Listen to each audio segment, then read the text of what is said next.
Meus amores, angolano nervoso, as notícias que não param. Estarei sempre informado no canal Angolano Nervoso TV. As notícias de todo mundo aqui agora no canal Angolano Nervoso TV. Isto também é notícia.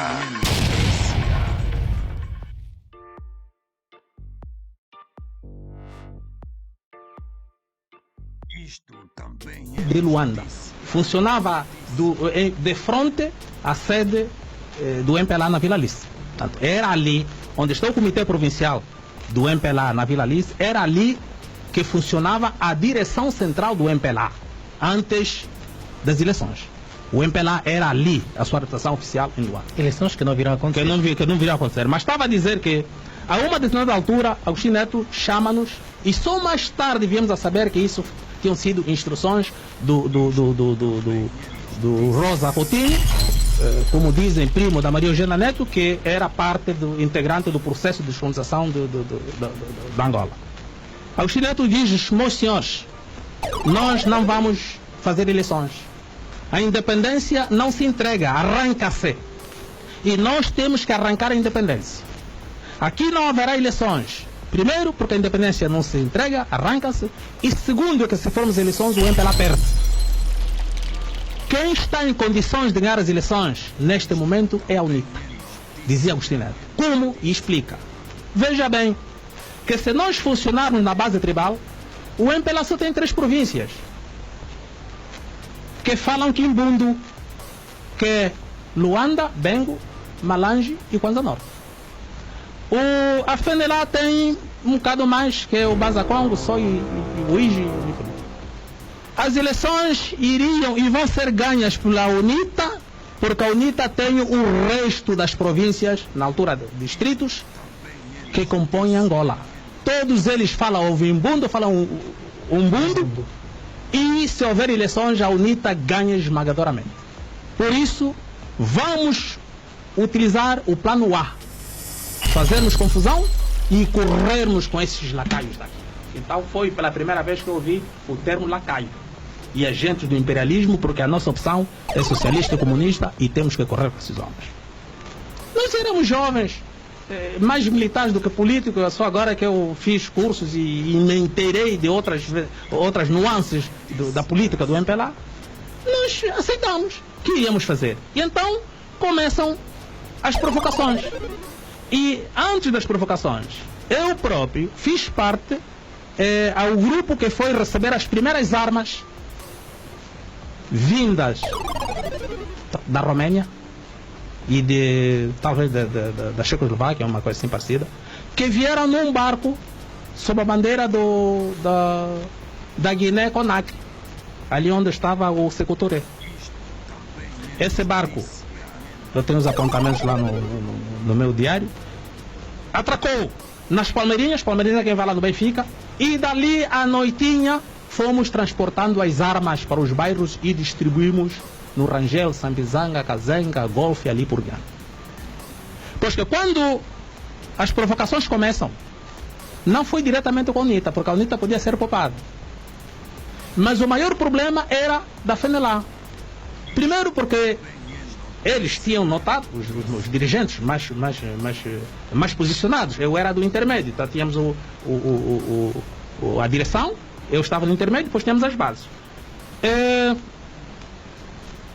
Vimos que a UNITA não constituía força perigosa para o MPLA, nem para nossas forças, mas sim a FENELA, que tinha comandos que não sendo da FENELA, mas sim do exército do Mobutu. E os treinos ou demonstrações que eles faziam punham-nos até de cabeça no ar. Eram indivíduos que saltavam do 7º andar para baixo. Ele via no terraço do 7º andar, deixava cair a AK, a arma deles que eles usavam não era a AK, era mais pequena, peça Sterling ou Uzi, uma coisa assim parecida. E ele, a meio do caminho, conseguia apanhar a arma e punha-se no chão em posição de fogo. Aquilo era incrível. Ele deixava cair a arma, ele mergulhava, a meio do caminho apanhava a arma e no chão ele de pé em posição combativa. Aquilo aterrorizou-nos. Como correr com esses homens? Então teve que fazer o plano B. Envenenar a FENELA perante o povo. Então começaram a surgir os come-corações, o assa crianças para os chefes comerem, aquilo tudo. Tudo aquilo foi montado, não só pelos serviços médicos, militares como civis. O falecido Macmaon, o próprio Fragoso, que estava a fazer medicina naquela altura, está aí, o que está a falar agora, que participou nisto tudo, na montagem. Estas pessoas não que eram mortas não. Iam buscar cadáveres na casa mortuária, iam buscar pessoas que já morreram, crianças já morreram, eram lavadas, punham nas bandejas, cortejavam, punham cebola, alho lá por cima, não sei o quê, e punham na geleira. Para quê? Para provocar o descrédito. E isso conseguiu-se. E então todo o povo aqui, FNLA como pessoa, como coração, não sei o que mais. Isso deu a revolta popular.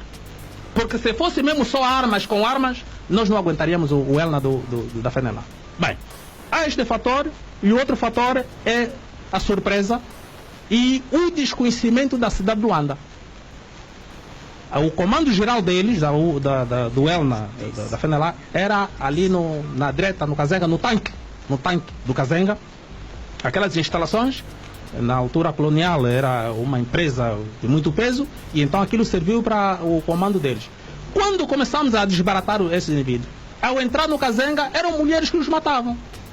Mulheres, porque eles não sabiam os becos, não sabiam onde é que a saída, sabe que ali há áreas onde você pensa que tem saída, não, você entra e não tem saída. E então aqueles miuditos da OPA e da Jota eram as iscas. Quando eles se põem de bandada a fugir e nós aí com os tiros atrás, ele chamava, mano, irmão, entra aqui tem saída para sair de lá. Ele entrava, coitado, a ser acossado pelos tiros aqui atrás, entrava num beco, quando se deparasse lá à frente, não tem saída, ao virar, uma cacetada na cabeça e lá estava o homem estendido. Foi assim que a FNLA foi derrotada. Depois entraram em pânico, porque os ataques eram simultâneos, no bairro Popular, no Kazenga, no Sambizang, em todo o sítio onde houvesse delegação da FNLA. Bem, Dr. Savimbi, estrategicamente, ordena a retirada das suas tropas em Luanda. Ao concentrar as suas tropas em Luanda, para sair, há o genocídio que se verifica no Pica-Pau, onde cerca de 50 ou 60 jovens estavam à espera para seguirem para o quê? À noite vêm lá aqueles indivíduos que infelizmente também foram mortos no 27 de maio, Urbano de Castro, o Sabata e outros, e chacinam aqueles miúdos. Bem, então a UNITA foge, desaparece, vai mais para o sul, e fica a FNLA também desaparece, e então ficam alguns focos. Esse período todo foi desde junho até a 11 de novembro. De 75. Corrido os elementos da FNLA e da UNITA, então Agostinho Neto proclama a independência. Proclama a independência, sendo assim eu parte artífice das engenharias feitas pelo MPLA Agostinho Neto para o poder. Por isso é que eu digo, eu sou parte integrante do MPLA e do poder, porque eu fiz parte dos elementos que colocaram Agostinho Neto e o MPLA no poder. Ok. De 75 a 77, vamos chegar já na fundação 27 de maio. De 27 de maio. Bem, então fizemos com que o MPLA e o Agostinho Neto assumissem o poder e demos o benefício de dúvida. Agostinho Neto governa 1 ano e meio, sensivelmente.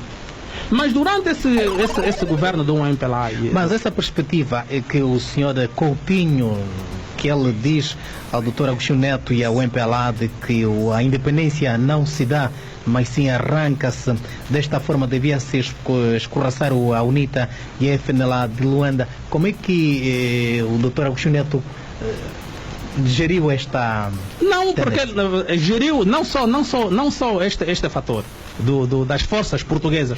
Algumas forças portuguesas estavam interessadas que o MPLA, que fosse o MPLA assumir o poder.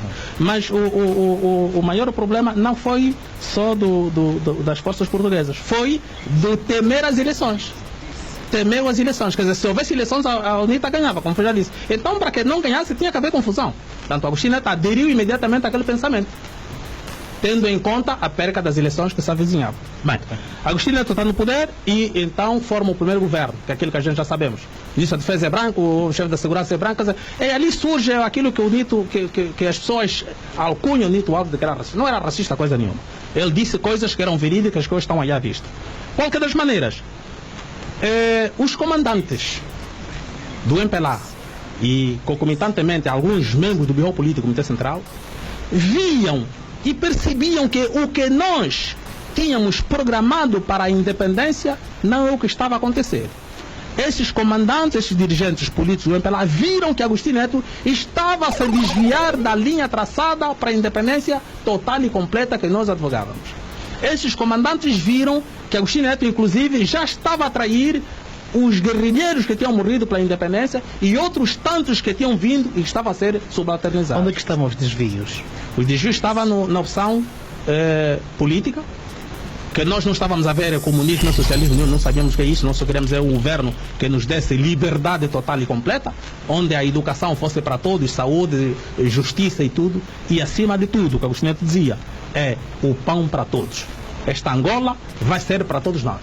E 1 ano e meio vimos que já havia discrepâncias, já havia diferenças, já havia corrupção, já havia enriquecimento e já havia inclusive a não participação do povo nas decisões, por um lado, e por outra, já estávamos a ser subalternizados por elementos que estavam a se incorporar no MPLA. Portanto, e aqui onde nós chamamos os militantes da primeira hora e os da 20ª hora. Portanto, os elementos que começaram com a luta e os outros que entraram depois do 25 de abril. Mas os brancos que a senhora se refere também não participaram da luta para a conquista da independência, aqueles que estiveram do lado do MPLA? Mas nós tínhamos, outros partidos? nós tínhamos uma opção, que colmataria isto. Nós não estávamos contra os brancos nem os mulatos que chegassem ao poder. Simplesmente haviam cargos que não podiam ascender. Como que é? Veja bem, eu tenho a Constituição Portuguesa que acabou no 25 de abril de 74. Dizia, e tenho lá, o branco, nascido das colônias Angola, Moçambique, São Tomé, Cabo Verde e ali por diante, não podia ascender a cargo de deputado, ministro, general e presidente do tribunal. São 4 categorias em que estes brancos não podiam ascender, não podiam chegar a estes postos. Por nascerem fora do Portugal continental. E nós tínhamos mais ou menos esse modelo. O branco, o mulato, podiam estar conosco. Podiam estar, sim senhor. Mas se nós corremos com o branco que é o pai dele, como é que vamos pôr no município ou na província um branco para governar ali? E o Agostinho cometeu esse erro. Porque o povo ali via, bem, mas então corremos com um branco, agora está o filho dele. Monanhoca, em Quimbundo, isso, Monanhoca, quer dizer, filho de cobra é cobra. E essa tese é dos mais velhos, não sou eu que estou a inventar. Por isso é que Agostinho Neto aqui começou a desviar-se dos objetivos da luta e a criar confusão. Porque eu, na altura, entendia que a luta era feita contra o colono português e não contra o povo português ou contra o branco. Bem, se não era contra o branco, era contra o colono, isso na versão política oficial, mas o meu avô não entendia isso. O meu avô sabia que o inimigo é o branco. Ele não sabia ser colono, podia chamar aqui colônia, mas o branco é o inimigo. E Agostinho Neto, ao cometer esses erros, começou a se distanciar dos objetivos. E essas contestações eram discutidas a nível do bairro e a nível do Comitê Central. E eu recordo-me que Agostinho Neto, porque a nível das Forças Armadas, a nível das FAPLA, eu era membro do Comitê de Defesa da Guarda Provincial, aquilo que eu chamo o GP. Agostinho Neto tinha Comitê de Combatentes da Guarda Provincial. Eu tenho esse cartão. Comandantes, andava civil, com uma AK no bolso ou no carro, mas nunca fardado. E eu fazia parte da última linha da Agostinho Neto. Recordo-me, tenho ali as agendas, acompanhei Agostinho Neto em 2 reuniões com mais velhos, uma aqui no bairro Popular junto à igreja Santana, moravam uns mais velhos de Catete, ali estavam 8 mais velhos de Catete, mais velhos de Agostinho Neto. Eu não vi lá ninguém ali que era menor de Agostinho Neto. Agostinho Neto reuniu-se com aqueles mais velhos ali e passado outros 15 dias ou 20 foi se reunir com outros no bairro Operário. Eu fazia parte da escolta da Agostinho Neto. E ali não houve sirenes, não houve escolta, não houve armas da rua, não. O Agostinho Neto foi num Volkswagen com um chapéu de palha, aquele que nós chamamos de zamba, aquele chapéu tipo de camponês, sentado aí atrás, mais alguém ao lado dele, o motorista, e nós íamos em outros carros. Posto ali o carro de um e do outro ficavam à distância, ia-se a pé, ninguém deu conta que o Agostinho Neto está a entrar ali, as crianças continuam a brincar e ali se resolve. Isso só para dizer que Agostinho Neto era intimado, era chamado para vir Ouvir os mais velhos. ouvir os mais velhos. E ele vinha. E muitas vezes lhe disseram: rapaz, estás a governar mal, o que é que tu queres? Primeiro que já cometeste um erro. Tu foste estudar e trouxeste de lá uma mulher branca. Esta mulher branca é que é a nossa mãe. Maria Eugênia Neto um dia vai ter que me agradecer. Porque se o 27 de maio pega, e eu já tinha dito isso, Maria Eugênia Neto seria divorciada e metida no avião de regresso para Portugal. Porque aqueles mais velhos do 4 de fevereiro já tinham uma madalena de catete preta preparada para Agostinho Neto. Só que Agostinho Neto aceita a ideia, mas diz: não posso divorciar minha mulher assim. Vocês é que têm que exigir. E essa exigência seria na tal manifestação no Palácio no dia 27 de maio, onde o povo iria obrigar Agostinho Neto a dissolver o Comitê Central do Jogo Político e mandar embora a Maria Eugênia Neto para se casar com uma preta angolana, africana, que para manter Esta a nossa manifestação identidade. não deve se transformar no golpe de Estado que é alegado? Essa manifestação não seria nem golpe de Estado, nem insurreição popular. Era somente uma manifestação popular acordada e aceita por Agostinho Neto para fazer estas mudanças. Agostinho Neto não queria ser cúmplice, não queria ser o culpado da dissolução do Comitê Central, do Comitê Central e o Jogo Político e do casamento. Mas ele aceita se isto fosse feito pelo povo, numa manifestação. O povo dizia: Agostinho Neto, você não pode ter mulher branca por causa disso. Por favor, divorcie essa senhora, cria as condições e manda embora. E Agostinho Neto virava a sua esposa e dizia: estás a ouvir? Vamos nos separar, mas nem minha vontade, é vontade do povo. De igual modo o Comitê Central. Até que ponto esta situação terá precipitado a morte de Agostinho Neto? A morte de Agostinho Neto veio depois do genocídio de 17 de maio. Eu já disse uma vez e hoje volto a repetir: Agostinho Neto foi a última vítima do 27 de maio. Os homens que mataram e desmataram no 27 de maio são os próprios que mataram Agostinho Neto. Como explicar isso? Isso se explica porque quando o Agostinho Neto, semi-bêbado, se não estava mesmo bêbado, porque ele era propenso ao álcool, bebia chivas.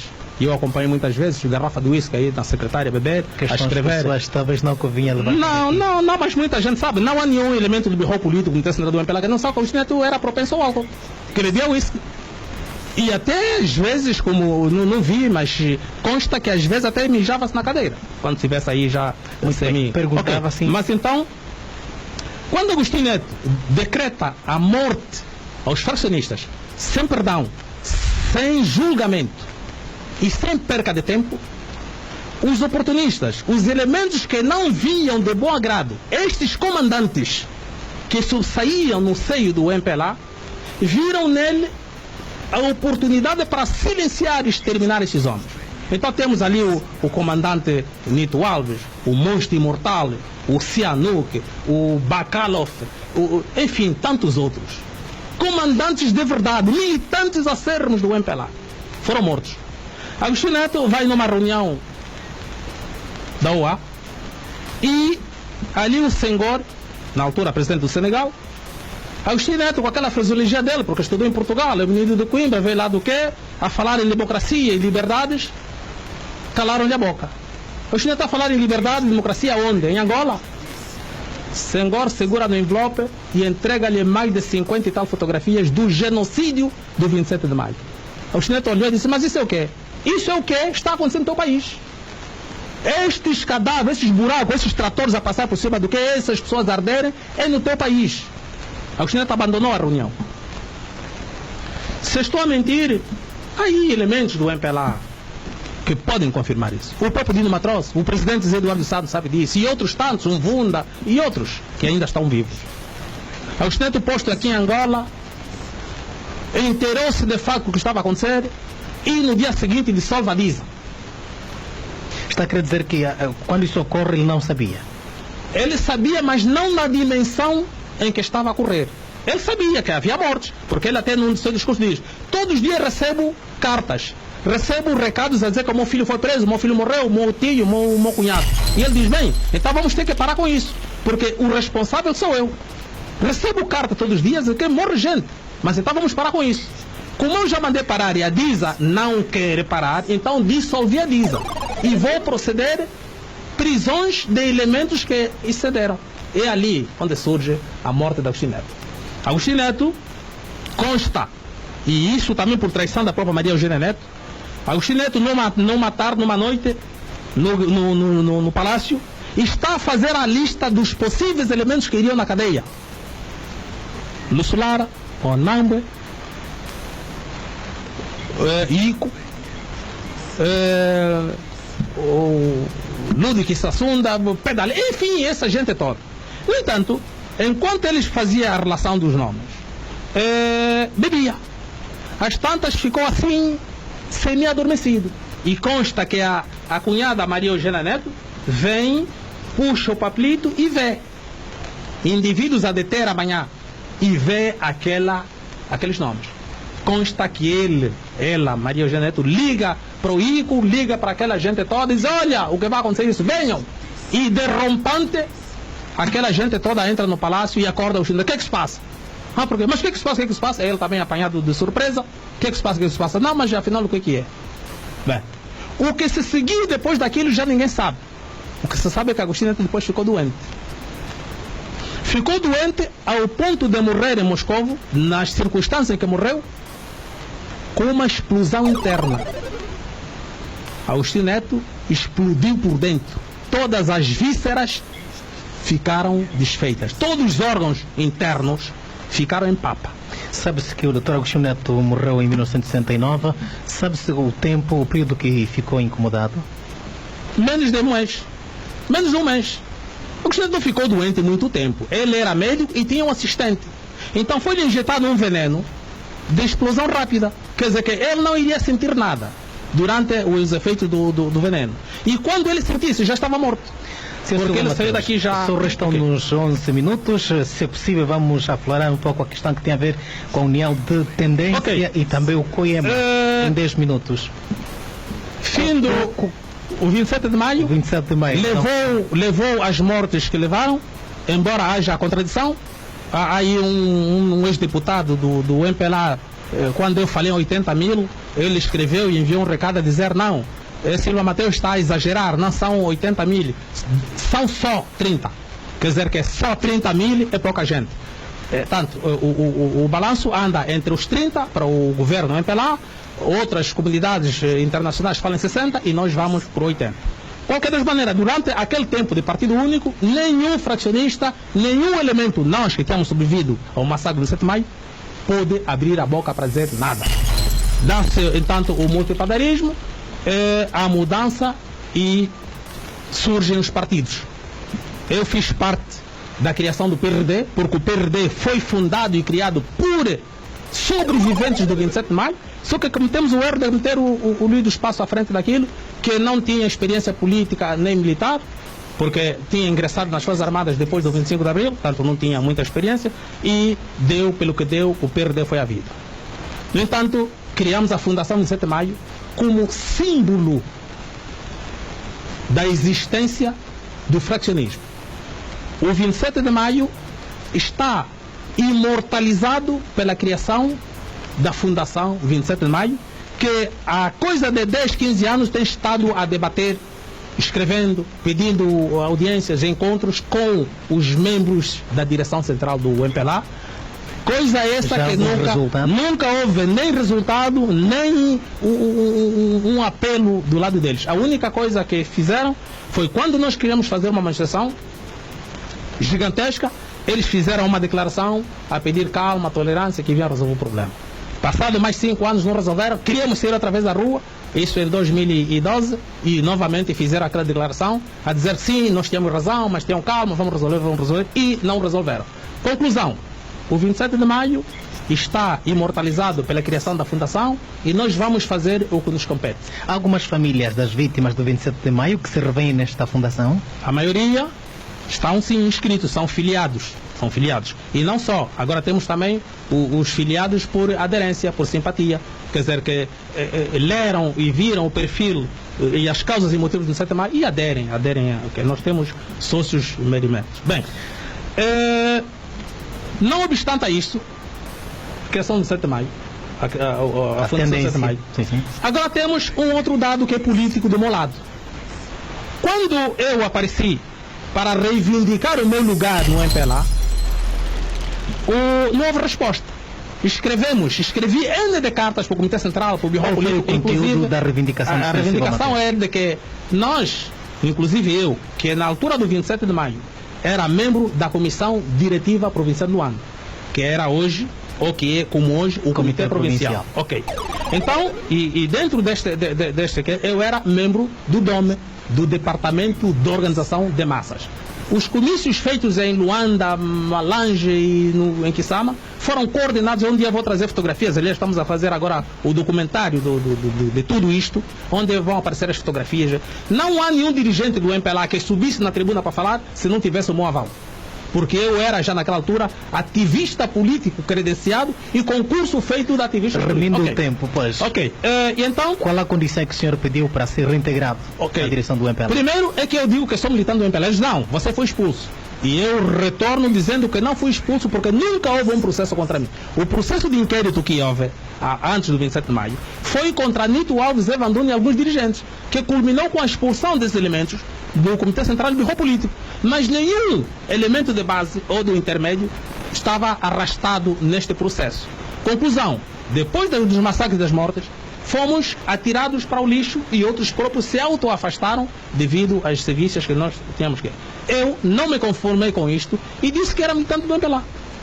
E como tal, como militante do MPLA, exijo os meus direitos. Zé Eduardo, infelizmente, ou felizmente para mim, numa reunião do Comitê Central, exterioriza a tal união de tendência. Diz, bem, tenho recebido cartas, andam aí na internet e em outros círculos, cartas de indivíduos que se dizem ser do MPLA, mas não dão a cara, não os conhecemos quem são, e falam em tendência, não sei o que mais. Eu desmenti o camarada no dia seguinte, numa conferência de imprensa, e onde apresentei o manifesto. Os elementos que dão a cara nesta união de tendência é o Silva Mateus. Juntei toda a minha documentação, inclusive os documentos que eu aqui citei, passados para o Agostinho Neto. A resposta dele foi de que pensou que esse Silva Mateus tivesse morrido no 27 de maio. Eu disse, não morri. Não morri, estou aqui. E como tal, exijo e reivindico. A partir daquela altura, faço uma luta acérrima com o presidente do meu partido, que se traduz no seguinte.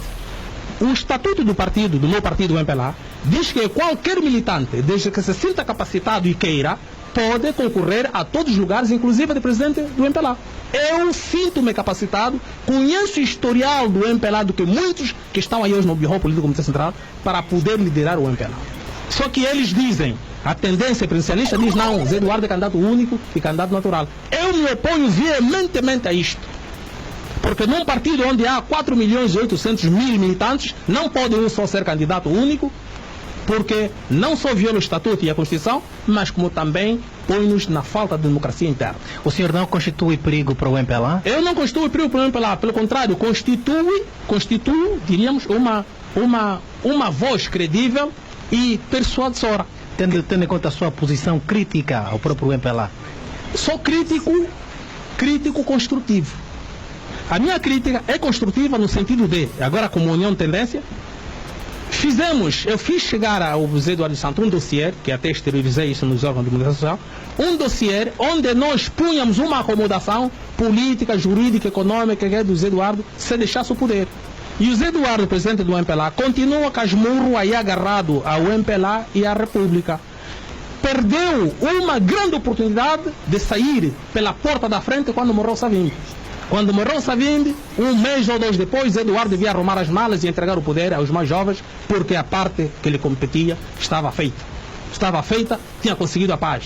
Bem, deixou o tempo arrastar, aquela simpatia e aquele benefício que dávamos a ele, porque todos os males eram atribuídos ao diabo Savimbi, hoje se revertem contra ele. Savimbi morreu há 13 anos, tudo o que acontecia no tempo de Savimbi está a acontecer agora com maior gravidade, e agora quem é o culpado? É o Zé Eduardo, tem que haver um culpado. Ele é o chefe do executivo, é o presidente e ele é o culpado de tudo que acontece. Qual é a sua posição? O senhor graceia alguma simpatia por parte de alguns dirigentes do MPLA? Certo. Ainda agora estava aqui mensagem a dizer, olha, nós estamos... Aqui uma mensagem a dizer, eu estou contigo, estamos juntos. Simplesmente não posso xixir no prato em que como. Quer dizer, isso é para dizer que muitos elementos do MPLA, Birro Político, Comitê Central, deputados, sabem, conhecem, estão a ver onde é que o Zé Eduardo está a conduzir esse barco. E muitos deles querem saltar. Só que ele vai intimidando, vai persuadindo. Porque quando um dirigente o que diz, não, estou doente, quero deixar, aquilo é tudo truques. Já estão a ver que o barco está a ser mal conduzido e quando está a ser mal conduzido, então temos que deixar ou saltamos ou despenhamos com o barco porque o comandante não é bom. Nós vamos sair daqui do barco, da Rádio Despertar. Vamos ver, no caso, vamos ver. 3 minutos. Ok. No Congresso passado, devíamos ter eleições. O Congresso de dezembro passado, o MPLA esteve reunido. Não é assim? Devíamos fazer o Congresso onde iríamos eleger a nova direção, inclusive o presidente. Zé Eduardo, apercebendo-se de que Silva Mateus e outros, porque agora há 3 correntes. Há a corrente presidencialista, há a corrente do Birro Político, a corrente do Comitê Central e a minha, que é da base. Nesse caso é externa. Não é externa, é do MPLA, só que é das bases. É das bases. E eu tenho estado a fazer todo um trabalho, você vai em todos os bairros. Já não há CAP, os CAP só existem na casa. Os militantes já não vão lá. Se está lá o coordenador, está sozinho, não há outro. Sr. Silva Mateus, há quem diga que José Eduardo dos Santos neste momento está a fazer a transição do MPLA, dos anos 70, 60, para uma nova geração. Não estamos a ver isso, porque se assim fosse, ele devia comunicar, devia avisar de que está a fazer a transição. Mas para quem é que ele está a fazer a transição? Ele já devia ter abandonado. Como digo, já disse várias vezes que todos os elementos de 60 anos para cima deviam abandonar tanto o governo como o partido. Mas só para dizer que Zé Eduardo, apercebendo-se dessas 3 correntes, insetou meteu uns noutros escalões e coartou o Congresso para haver só o Congresso em 2016, nas vésperas das eleições. Bem, mas aqui, resumindo tudo isto, há um problema. Se o Zé Eduardo fecha os olhos hoje, temos problemas no país. Mas esses problemas iniciam na sucessão do Zé Eduardo no MPLA. O Manuel Vicente, atual vice-presidente da República, não tem arcabouço para, num Congresso, ser reconduzido ou ser eleito para presidente do MPLA e, consequentemente, cabeça de lista. É que essa é a Constituição diz. Não, a Constituição diz para República. Mas ele, antes de ser nomeado como vice-presidente, antes de ser nomeado presidente da República, a não ser que seja neste mandato. Se o Zé Eduardo abdica agora, ele completa o mandato. Mas assim completar o mandato tem que haver eleições no MPLA para eleger o cabeça de lista nas próximas eleições. O Manuel Vicente não passa. Não passa. Primeiro, porque não é tido nem achado, tanto no Birro Político como no Comitê Central, muito menos nos militantes de base, assim como eu. Bem, então, a nível o que é que nós iríamos assistir? Iríamos assistir uma luta interna no seio do MPLA. A não ser que houvesse consensos. Tem que haver consenso, construir consensos para determinarmos quem será o presidente do MPLA para ser cabeça de lista nas eleições para presidente da República. Fora disso, o país entra em convulsões. O país entra em convulsões porque o Zé Eduardo não está a ser inteligente para fazer uma transição democrática, pacífica. Foi com muito prazer. Infelizmente não vamos poder abordar a questão do COIEMA. O nosso convidado foi o Sr. Silva Mateus Serrote Simão, esteve a garantir a técnica, eu sou Queiroz Anastácio Chilúvia. Prometemos estar consigo noutros momentos. Até lá, nosso muito boa tarde, boa tarde.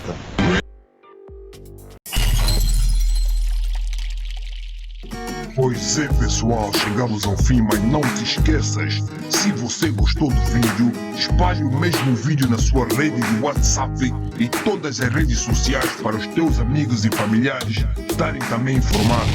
Vemo-nos brevemente no próximo vídeo.